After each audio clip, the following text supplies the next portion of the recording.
आज ये जो सम्मान कार्यक्रम यहाँ आयोजित हुआ है, अद्भुत और बहुत बढ़िया लगा।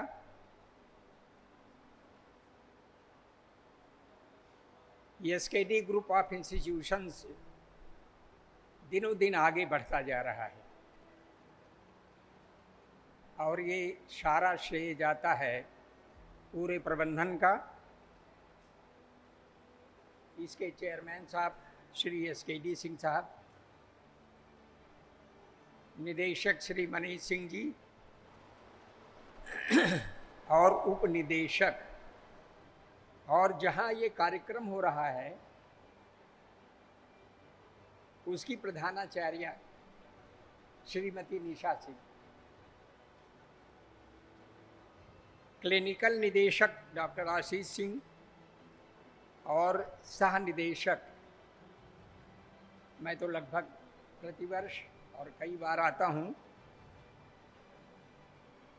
और इतनी ऊर्जा के साथ जो लगने वाले लोग हैं, श्रीमती कुसुम बत्रा जी, सह निदेशक श्री डीके सिंह साहब, और 3 प्रधानाचार्य हमारी हैं, डॉक्टर कविता श्रीवास्तव जो विक्रांत खंड की हैं, इनसे अक्सर मुलाकात हो जाती है। डॉक्टर शैली श्रीवास्तव प्रधानाचार्य ब्लॉक ब्रांच और श्रीमती अंजू सिंह प्रधानाचार्य आईएससी ब्रांच। ये मुख्य प्रबंधन के लोग हैं जो देखने से लगता है कि किस तरह मेहनत और निष्ठा के साथ कार्य करते हुए और इतनी बड़ी भावी संपदा तैयार कर रहे हैं। जो ह्यूमन रिसोर्स है और इतना कुशल ह्यूमन रिसोर्स तैयार करना बहुत बड़ी बात होती है।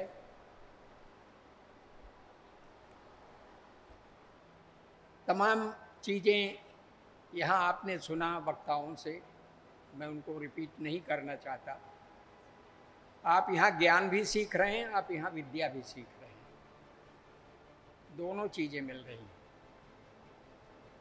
और मुझे इसमें संदेह नहीं है कि यहाँ के हमारे शिक्षक जितने टीचर्स हैं, चाहे हमारी महिला बहनें हों या पुरुष टीचर्स हों, इनका जो व्यक्तित्व है ये बहुत बड़ी छाप डालता है।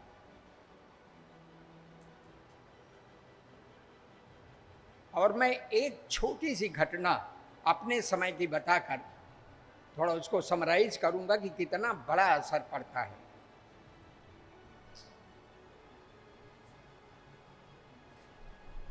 हाई स्कूल की परीक्षा हमने 1965 में दी, 1965, और उस वर्ष टीचर्स ने इन्विजिलेशन कार्य का बहिष्कार कर रखा था। तो तहसीलों से लेखपाल, कानून गो, नायब तहसीलदार लगाकर इन्विजिलेशन का कार्य कराया जा रहा था। टीचर्स बायकॉट तो किए थे, लेकिन परीक्षा समाप्त होते ही सब विद्यालय में खड़े मिलते थे। जो उनके प्रिय विद्यार्थी थे उनको बुलाकर पूछा करते थे। इंग्लिश का पेपर था और एक प्रश्न पत्र उस वर्ष नया डाला गया था जिसमें व्याकरण का ज़्यादा था। जैसे मैं बाहर निकला, जो हमें इंग्लिश पढ़ाते थे उन्होंने बुलाया पास, मैं गया, प्रश्न पत्र लिया और एक एक प्रश्न पूछना शुरू किया। तो सब मैं बताता गया, एक पर मैं थोड़ा रुका। तो उन्होंने कहा क्या बात है? हमने कहा सर, उस एक शब्द ऐसा था जिसका विपरीत अर्थी शब्द लिखना था। हमने कहा सर मैं तो ये लिख रहा था, इन्विजिलेटर के कहने पर मैंने ये लिख दिया। जैसे मेरे मुंह से ये निकला कि इन्विजिलेटर के कहने पर मैंने ये लिख दिया, उन्होंने डांटना शुरू किया, बुरी तरह डांटा। और जब डांट चुके तो मैंने पूछा, सर क्या गलत हो गया?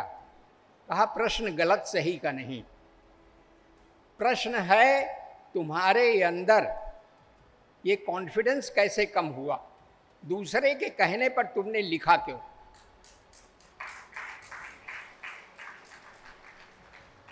उस समय नहीं समझ में आया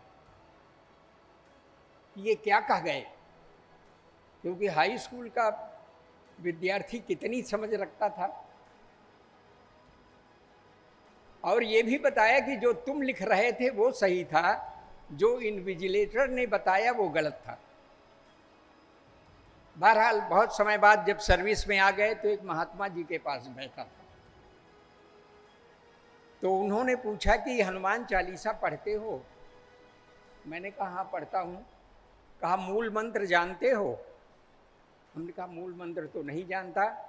कहा मूल मंत्र है, आपन तेज संहारो वापै, तीनों लोक हाँकते कापै। जैसे उनके मुंह से मैंने मूल मंत्र सुना, कौंध गया दिमाग में कि मेरे गुरु ने यही बनाने के लिए तो उस दिन डांटा था कि अगर दूसरे के भरोसे चलोगे तो तुम बिछड़ते ही जाओगे। और मुझे विश्वास है कि यहाँ के सभी टीचर्स बच्चों के अंदर वो व्यक्तित्व पैदा कर रहे हैं। और मैं आपसे बताऊं कि बहुत संकट एक समाज में व्याप्त हो रहा है। मैं थोड़ा बताना चाहूँगा, कई गलत फहमियाँ खूब पैदा हुई हैं आजकल सनातन धर्म के नाम पर और तमाम चीज़ों के नाम पर। और शायद एक बार मैंने विक्रांत खंड में जब कार्यक्रम था उसमें भी थोड़ा कहा था, बोला था कि हम लोगों को तो विद्यालयों में प्रार्थना कराई जाती थी, और प्रार्थना प्रतिदिन प्रार्थना, उसमें ये रहता है कि छल दंभ द्वेष पाखंड झूठ अन्याय से निस दिन दूर रहें। प्रार्थना की जाती है, वह शक्ति हमें दो दया निधे कर्तव्य मार्ग पर डट जाएं। और उसमें एक पंक्ति आती थी कि छल दंभ द्वेष पाखंड झूठ अन्याय से निस दिन दूर रहे।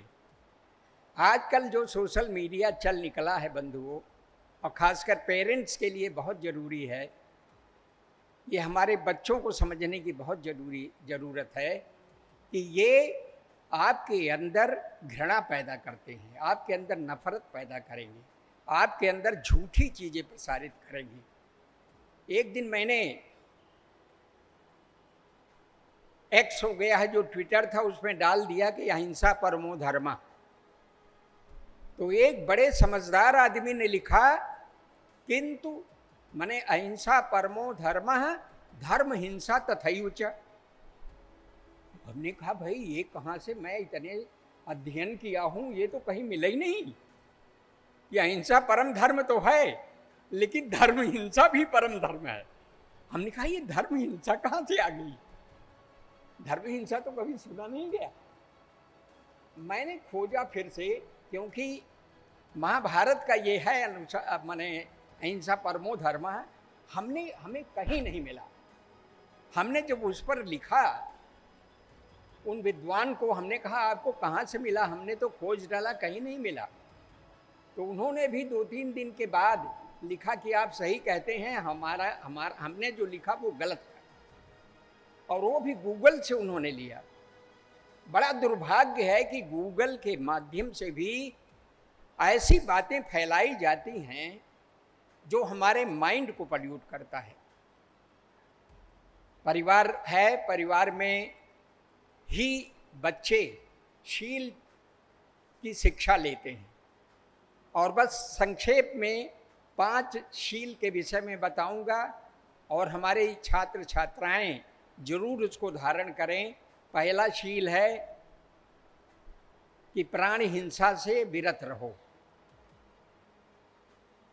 जैसे हमारा प्राण हमें प्रिय है, हर जीवधारी का प्राण उसको प्रिय है। जब आप उसको मारते हो तो उसको बहुत कष्ट होता है। तो पहला शील धारण करने की जो बात थी 5 शील में, वो था कि अहिंसा परमो धर्म जो बताया कि प्राणी हिंसा से विरत रहो, प्राणी की हिंसा मत करो। और उसके साथ ये था कि स्वयं नहीं करना है, दूसरे को प्रेरित भी नहीं करना है, और अगर दूसरा कोई हिंसा करता है तो उसका अनुमोदन भी नहीं करना है आपको। और दूसरा है अदिन्ना दाना, माने बिना दिए किसी की चीज नहीं लेनी। बिना दिए क्या मतलब? चोरी नहीं करनी है, चोरी स्वयं नहीं करना है, दूसरे को प्रेरित नहीं करना है, और दूसरा चोरी करके आए तो उसका अनुमोदन भी नहीं करना है। ये बहुत बड़ा बड़ा शील था ये पालन करने के लिए। और तीसरा, झूठ नहीं बोलना। इस झूठ बोलने के साथ तीन चीजें और जोड़ी गई थी जो बहुत महत्वपूर्ण हैं।